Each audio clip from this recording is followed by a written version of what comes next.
Assalamualaikum warahmatullahi wabarakatuh. Perkenalkan, saya Tisa Marita Risti dari jurusan Akuntansi, Fakultas Ekonomi dan Bisnis Universitas Mercu Buana. Tujuan saya membuat video ini adalah untuk pemenuhan tugas besar mata kuliah perekonomian Indonesia.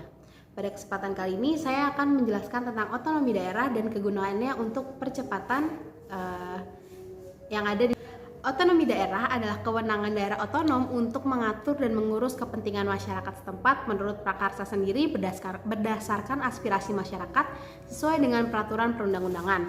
Jadi bisa disimpulkan bahwa otonomi daerah adalah hak dan wewenang juga kewajiban daerah otonom untuk mengatur dan mengelola urusan serta kepentingan masyarakat daerah sendiri sesuai undang-undang yang dibuat. Otonomi daerah juga diadakan untuk daerah itu sendiri dan juga untuk kepentingan daerah itu sendiri supaya daerah tersebut menjadi mandiri dan bisa meningkatkan kelebihan-kelebihan yang ada di daerah tersebut. Nah, salah satu tujuan otonomi daerah adalah agar pemerintah tidak hanya dijalankan oleh pemerintah pusat, tetapi daerah pun dapat diberi hak untuk mengurus sendiri kebutuhannya di produktivitas dalam bidang-bidang tertentu. Nah, selain itu, dari berbagai sisi otonomi daerah juga memiliki tujuannya masing-masing.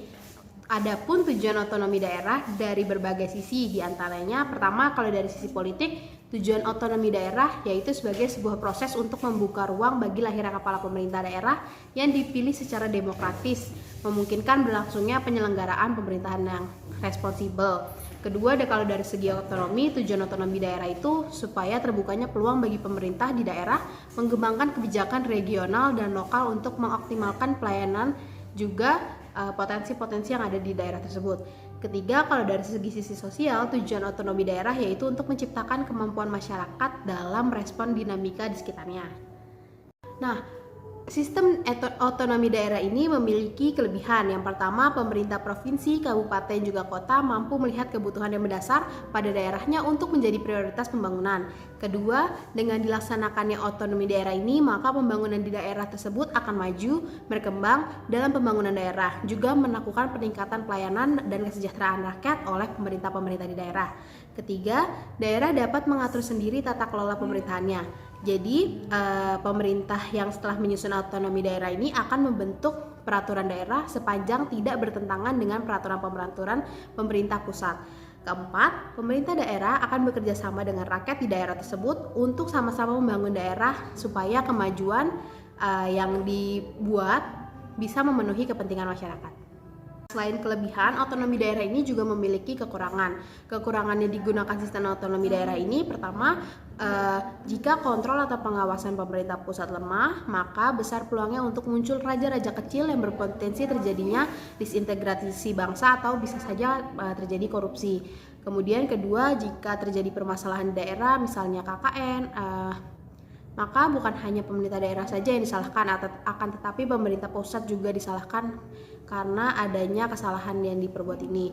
Yang terakhir, peraturan ditetapkan pemerintah pusat kadang-kadang tidak sesuai dengan kondisi yang ada di daerah tersebut, kondisi yang memiliki otonomi daerah tersebut, sehingga menimbulkan multitafsir atau banyaknya komentar-komentar yang tidak sesuai dengan apa yang terjadi di pemerintahan pusat, yang bisa memberikan kerugian terhadap pemerintah daerah juga rakyat yang ada di daerah tersebut. Nah, kelemahan-kelemahan tadi bisa diatasi dengan solusi dari penyelesaian permasalahan berikut. Yang pertama, membuat master plan pembangunan nasional. Kedua, melakukan pembatasan anggaran kampanye. Ketiga, melakukan pengawasan perda. Keempat, memperkuat peranan daerah untuk meningkatkan rasa nasionalisme.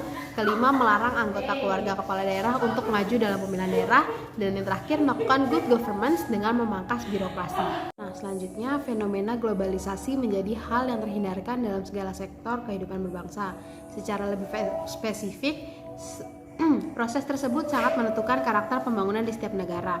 Kalau sebelumnya pembangunan lebih menekankan pada pertumbuhan ekonomi nasional, pada era globalisasi ini setiap pembangunan didorong untuk menjadi bagian integral dari pertumbuhan ekonomi global.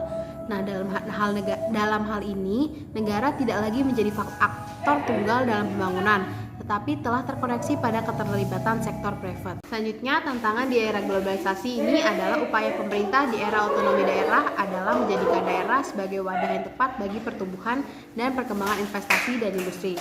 Penekanannya ada pada kebijakan-kebijakan pembangunan yang didasarkan pada kekhasan daerah yang berdasarkan dan bersangkutan dengan menggunakan potensi sumber daya manusia dan sumber daya alam yang ada di daerah tersebut, kelembagaan juga teknologi.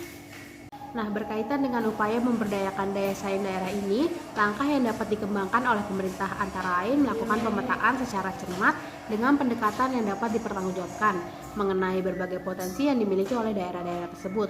Hasilnya nantinya akan kemudian akan dituangkan ke dalam dokumen rencana strategis atau disebut dengan Restra daerah yang berisi analisis kekuatan, ancaman, peluang, kelemahan, dan kekuatan atau biasa disebut dengan TOWS yang dimiliki dan dihadapi oleh daerah.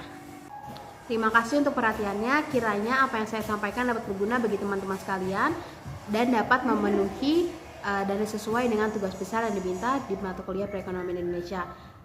Terima kasih telah menonton. Wassalamualaikum warahmatullahi wabarakatuh.